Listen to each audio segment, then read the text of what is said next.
আৰু সোমাই দিম nó có xương mà cả hai thằng thì tụi nó xương cả hai thằng nó xương cả hai thằng nó có xương hai thằng tụi mày xóa quần xóa quần đấy mà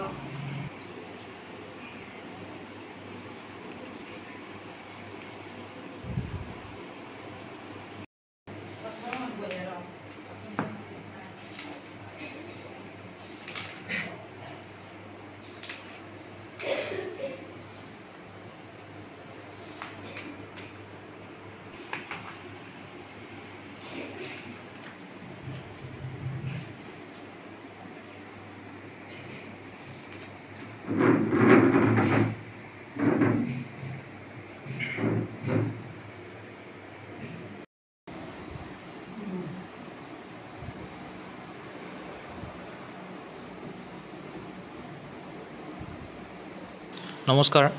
মোৰ নাম শ্ৰী অৰ্চিত ৰাজ ফুকন আৰু মোৰ ঘৰ সৰুচৰাই ঘৰফলীয়া গাঁৱত মই all India NEET UG পৰীক্ষাত qualify হৈছোঁ আৰু মোৰ মাৰ্কছ আছিলে 489 অল ইণ্ডিয়া ৰেংক আপোনাৰ 65,000 আছিলে আৰু অল আছাম ৰেংক 649 আৰু মই আপোনাৰ গুৱাহাটী মেডিকেল কলেজত এডমিশ্যন ল'লোঁ এডমিশ্যন আপোনাৰ 22 তাৰিখে হৈ গৈছিলে এই পৰীক্ষাটো আপোনাৰ মে 4 তাৰিখে হৈছিলে আৰু ৰিজাল্ট আপোনাৰ জুনৰ 14ত দিছিলে মই হাই ছেকেণ্ডেৰী তিতাবৰ যোৰহাট জিলাৰ প্ৰাগজ্যোতিকা ছিনিয়ৰ ছেকেণ্ডেৰী স্কুলৰ পৰা কোৱালিফাই মই আপোনাৰ হাই ছেকেণ্ডেৰী যোৰহাট জিলা তিতাবৰ অঞ্চলৰ প্ৰাগজ্যোতিকা ছিনিয়ৰ ছেকেণ্ডেৰী স্কুলৰ পৰা পাছ কৰিছোঁ কিমান পাৰ্চেন্টেজ আছিল তোমাৰ মোৰ আপোনাৰ ক্লাছ 12ৰ পাৰ্চেণ্টেজ 84 আছিলে নিট পৰীক্ষাত আপোনাৰ পাৰ্চেণ্টাইল হিচাপে আহে পাৰ্চেণ্টাইলটো মোৰ আছিলে 97 পইণ্ট সামথিং আছিলে পাৰ্চেণ্টাইল অধ্যয়নটো মই ক্লাছ 12ৰ পিছত মানে এক বছৰ ৰৈ দিছিলোঁ মানে ড্ৰপ লৈছিলোঁ য'ত মই আপোনাৰ গুৱাহাটী ফিজিক্সৱালা বিদ্যাপীঠত গৈ হেৰি কৰি মই আপোনাৰ হাই ছেকেণ্ডেৰীৰ পিছত এক বছৰ ড্ৰপ লৈছিলোঁ দেন মই গুৱাহাটী গৈ ফিজিক্সৱালা বিদ্যাপীঠৰ পৰা কোচিং কৰিছিলোঁ তাত আপোনাৰ মোৰ কোচিং ইভিনিং টাইম আছিলে ইভিনিং আপোনাৰ 1:45ৰ পৰা 6:30 লৈকে হৈছিলে ক্লাছ মৰ্ণিংটো মই দেৰিকৈ উঠিছিলোঁ চ' মৰ্ণিং আপোনাৰ পঢ়া ইমান হোৱা নাছিলে তো ৰাতি ঘৰ মই 7:30ত পাইছিলোঁহি 7:30 দেন ডিনাৰ কৰি মেলি অকণমান দেৰি ৰৈ পিনে 9:30 পৰা আপোনাৰ 1 বা 2 বাজি যায় আপোনাৰ যোন ল'ৰা ছোৱালী মানে ক্লাছ 10ৰ পিছত ছায়েন্স ষ্ট্ৰীমটো লয় তো তেওঁলোকৰ মানে বহুত স্ক'প আছে মানে আপোনাৰ বিভিন্ন ধৰণৰ স্ক'প আছে যেনেকৈ মেইনলি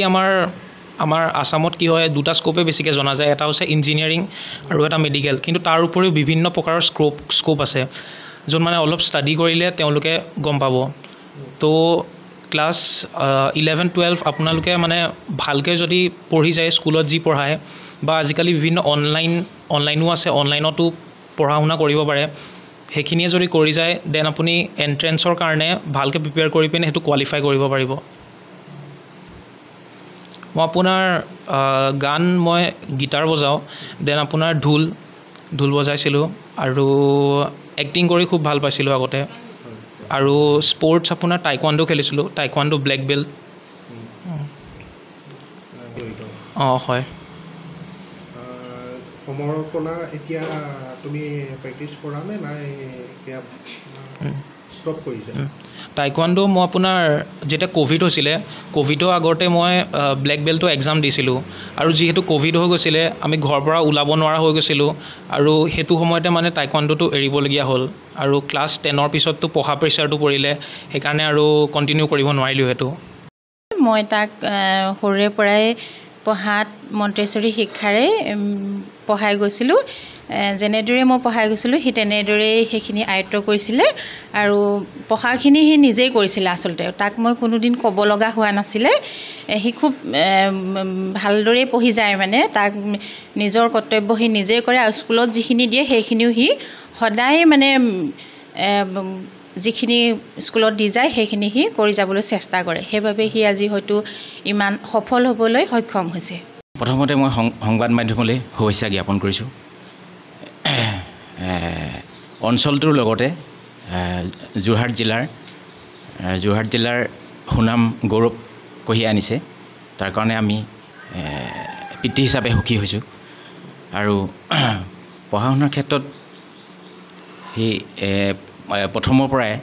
অলপ মেধাৱী আছিল আৰু মানে সময়মতে পঢ়িছিল। আৰু যেতিয়া মানে সি মেট্ৰিকতো 89% লৈ ডিষ্টিংশ্যন পাইছিল আৰু তেনেধৰণে হাই ছেকেণ্ডেৰীটো সি 84.19 লৈ ডিষ্টিংশ্যন পাইছিল। আৰু তেনেধৰণে হাই ছেকেণ্ডেৰী পাছ কৰাৰ পিছত আমি তাক ফিজিক্স ৱালাত গুৱাহাটীত কোচিং দিয়াইছিলোঁ আৰু কোচিং ভাল ধৰণে প্ৰিপেৰেশ্যন কৰিছিল। আৰু ধৰক যিটো ধৰণে পঢ়িব লাগিছিল তেনেধৰণে সি কণ্টিনিউ কৰি গৈছিল আৰু তেনেধৰণে সি এতিয়া সুনাম কঢ়িয়াবলৈ সক্ষম হ'ল। মই তাকে সকলোকে ক'ব বিচাৰোঁ যে পিতৃ মাতৃ যদি ল'ৰা ছোৱালীক মানে ভালকৈ পঢ়াৰ ক্ষেত্ৰত যিটো গাইডেঞ্চ দিব লাগে সেইটো প্ৰথমৰ পৰাই যদি দিয়ে তেতিয়া সি আৰক্ষী পুত্ৰ বা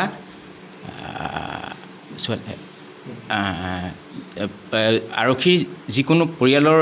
পুত্ৰই হওক বা ছোৱালীয়ে হওক আৰক্ষী নহয় মানে বেলেগ গতিৰে আগবাঢ়িব পাৰে।